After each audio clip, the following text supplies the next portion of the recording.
So I got over 1 million views on YouTube the same month that I reached over 1 million views on TikTok. In the same month, I also reached close to 1 million views on Threads. How did I do it? I did 4 things. The first thing I did was change my niche. And on YouTube and on TikTok, I did a niche where I was an expert. I stood out. So I didn't have to compete with a lot of folks doing like YouTube education or Pinterest marketing. I did content creator attorney. So I focused on just one niche topic in which there's not a lot of competition, not a lot of people who are attorneys giving a specific niche audience, content creators, insights, what they need to know about the creator economy. So that would help me a lot, especially on YouTube and on TikTok. And the second thing I did is I decided to niche down on TikTok and on Threads on a very polarizing topic, politics. They usually say do not do politics, but because we are at the helm of the United States presidential election, there's a lot of people talking about it. There's a lot of anxiety. It's polarizing. So what happens when there's a polarizing topic and you cover it?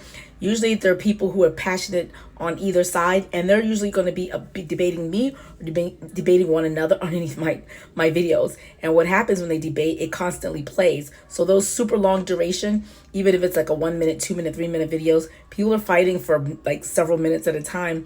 And each time for each party and everyone who's watching, that's repeated watch hour. And you know what algorithms love?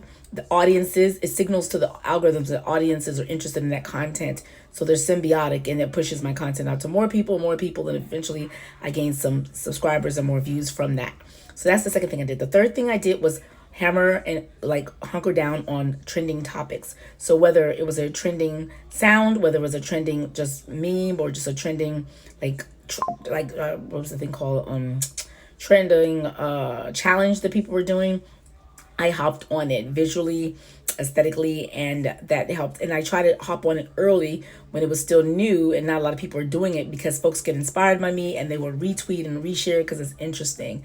So those are the 3 things. The fourth and final thing I did, last thing I did, was I tried to take an interesting take or present something that made people want to share, want to retweet, because they hadn't seen it before, they hadn't heard that perspective before. So essentially taking a unique angle or a different angle, a take on something, like maybe like an unpopular opinion or a unique opinion. And so that helped me stand out, and that helped people stay on my videos longer and help me decide that they wanted to share my video, because people like to share stuff that they feel like they're smart. So those are the different ways that I grew. Now, this information, FYI,